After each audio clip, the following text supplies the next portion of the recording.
guys. Welcome back to another episode of Evolve. I am your host, Monette Brann-Natta, and I am so happy to be back with you. There's been so much going on over the summer, a lot of movement and traveling, and just getting back from Atlanta. So hello to all of my Atlanta friends and family. It was wonderful to get to visit with you guys. This week, I wanted to talk a little bit about angel numbers. And that may not be surprising because I always am talking about angel numbers. But what I wanted to do was decanter this angel number idea through another filter. Let's look at it in a different way. Let's look at it through a real-life person and something that I thought was interesting and surprising. So today we're going to talk a little bit about Jayz. Maybe a different topic, maybe an interesting person, maybe someone you're not familiar with. But I think that there's a lesson here, and I love a lesson. So years ago, the rapper that's now the mogul, Jayz, floated the idea that he would pen a book, and the name of the book was going to be called Decoded. Now, he never did write this book that I am aware of. He did put out like an epilogue or some things like that, but he never really finished that. Maybe that's something that's yet to come. But the premise is that he wanted to translate the experiences of his life and help everyone to understand the choices that he made that led him to inhabit the life he was living, which was far different than the life he started from. He started in the projects, he started in poverty, he started without a father, a single mother. These kinds of things were his reality, and now he's in a different stratosphere, a stratosphere that when you start in that place, you're not often thinking that it's possible to get to the place he's at now.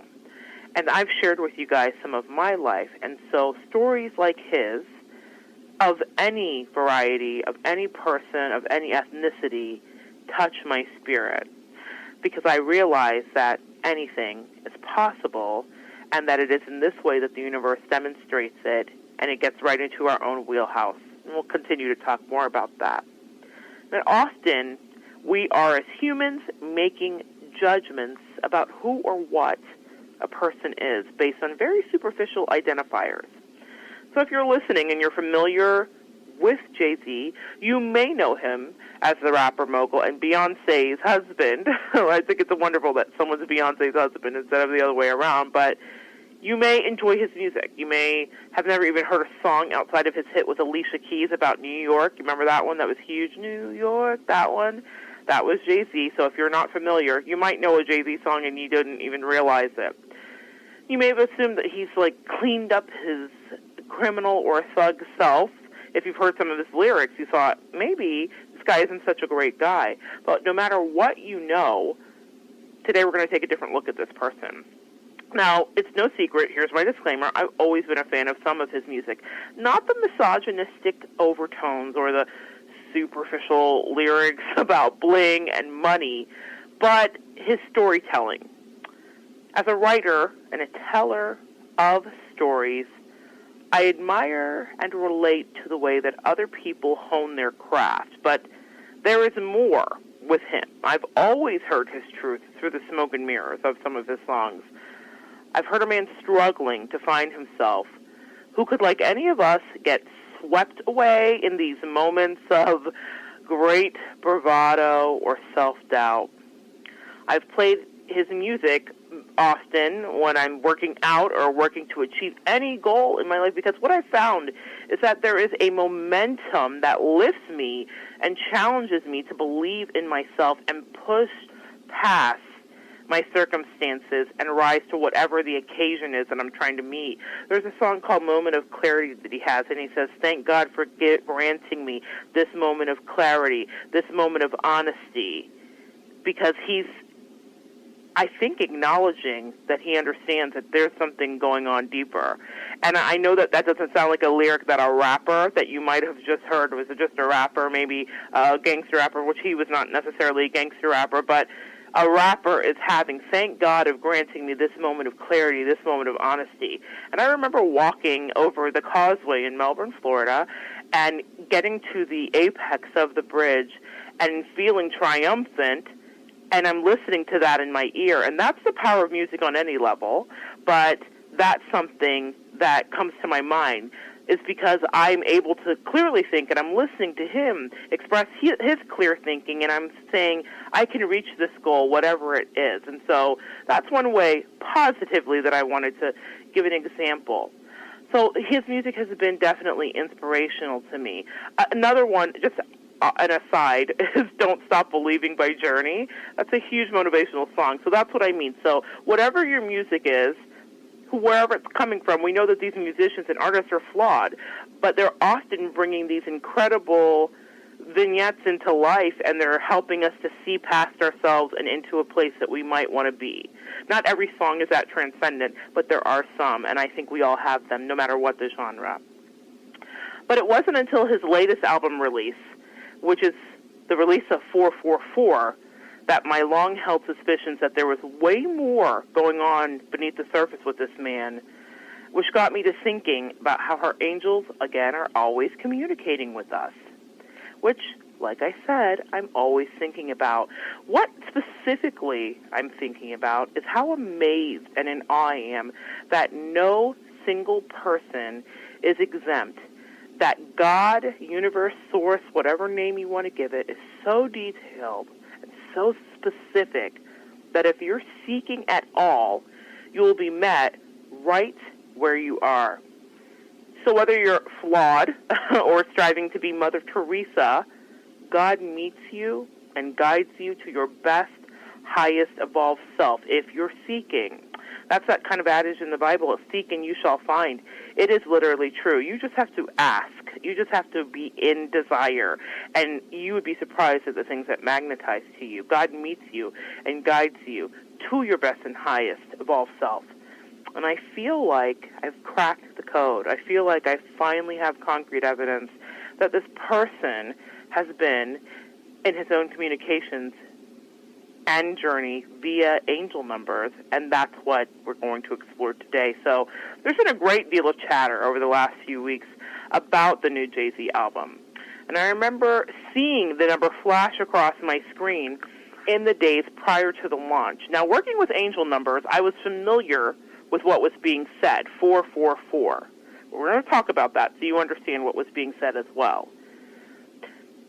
I, of course, have my opinions on the album. But what got me was that 444. I thought, what an odd thing to name an album. Now, albums are named any kind of thing. Artists have creative license, and we've heard of all kinds of interesting names. But this is the first time that the album that it caught my attention was an angel number. I thought, that's very deliberate. I thought there's a bigger thing going on here. I thought, what is this about? And I was interested to hear his explanation of it, to see if he understood that he was connected. And I'm excited to share this with you because I think he does. And it is evidence to me, again, that we all are in so many ways. So, my opinions on the album, not that you're asking, but I'm telling, I think it's introspective. I think it's brilliantly marketed. His wife just wrote an album called Lemonade, talking about their marriage. This is, in some ways, a response and an admission and a vulnerable side of him where he's dealing with the reality of whatever infidelities and things that may have happened. So that's what I mean by brilliant marketing. That definitely happened. And it's introspective. And it solidifies this man in the annals of history. And that last bit about the annals of history is just not my opinion. Jayz literally just made history as the first rapper to be inducted into the Songwriters Hall of Fame.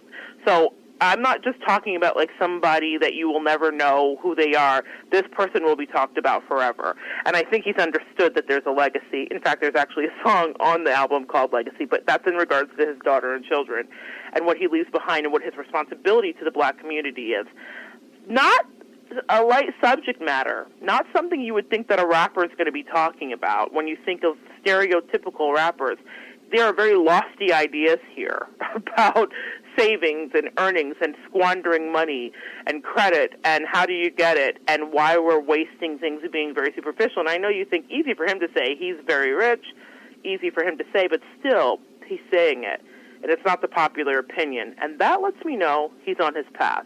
And it lets me know that he's taken umbrage with himself in the past. And we'll get into that in a minute. So, yeah, do I like the album? Sure. All of that's there because I think it's probably the most evolved that we've seen him. But again, when I see this kind of growth with any artist from any genre, I know there's a greater force at work, and that their own will and ego is not the main driver. I know that they're being led and allowing the muse to flow through them. I say this because as an artist, you're not able to create on demand. You might think you are, and if you have a book deal or you have an art show, you think, I've got to produce. But there's inspiration that comes, and concepts that float by you or they float through you. I call them downloads, various thought patterns, ideas, and notions. Downloads, and they're gifted to you when you submit yourself to the work.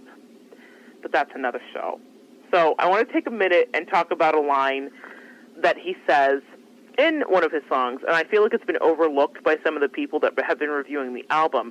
I've been waiting for someone to cotton on to it, but no one really has. He says he's giving you $1 million worth of game for $9.99. Now, he also is very famous for saying double entendre, don't ask me how, in one of his lyrics, meaning he says a few things at once by saying one thing, and then it means multiple things. So that's what he's saying there. And I've heard many folks on YouTube or various talking head sites repeating that line about, I'm giving you $1 million worth of a game for $9.99, but I haven't heard anyone really get what I think he was trying to convey. His title streaming service, so let's get basic here. His title streaming service starts at $9.99. He's just recently, in the past couple years, bought a service of music streaming, and it goes up to $19.99. Now, I personally have Tidal, and I see that $9.99 coming out of my account every month. Thank you, Jayz. So I'm very familiar with the pricing. But when he says that he's trying to give you game for $9.99, what he's saying is that he's not only trying to make you aware of what's going on in the music industry or put you on to new music that is fresh and exclusive, but he's trying to teach people about a multi-family, multi-level game where you, one, buy and support black-owned business, or two, I want to be honest here, he's shamelessly promoting that he wants you to subscribe to his service because he wants to make money. I get that. And three, he feels that if you subscribe, you will be opening your mind to a different flow or stream of consciousness, not just in the beats of the music, but on the vibrational level that you're connecting with the idea that there is more to life than being owned. I know that may be a stretch for some of you listening. There's more to life than being owned. There's ownership. And it's really interesting to me that he's often trying to convey that, because in the black community, this is a new shifting concept. We all know our history, we know what we come from. So there's more to life than being owned. There's ownership. It's only in my lifetime that I've seen the billionaire black iconoclast become a reality. It's never happened before in life, in history that we know. There are kings and queens, and we know where we come from if we're talking about where we come from as a black community. However, this is a bigger thing. This is a reality that's manifesting in front of our face. There are many celebrities and many people, thought changers and provocateurs, that are becoming part of an iconoclast for a certain minority group that has never been a possibility. That is evidence to me of something shifting. That is evidence to me of vibrational alignment. Again, that's another show. But there's another layer here to this angel number 999. When he says, I'm giving you $1 million worth of game for $9.99. Now, we've just gone through all the basic things it can mean. Buy my service. I want you to subscribe because I want to make more money. Understand that if you're subscribing to me, I'm a black person and you're supporting black-owned business. If he's saying that to the black community, which some of his music is aimed at, but however, let's be honest here, hip-hop, rap, all that stuff is universal. Worldwide, every country, every language, every color. It has really crossed over in a major way over the last 20 years. It is if you watch a Geico commercial, they're rapping. I want you to understand how pervasive this is. So this isn't just something that's for some subsect or subculture of a society. This is our way of existing, way of living, okay? In many ways. If you pay attention to subtle nuances,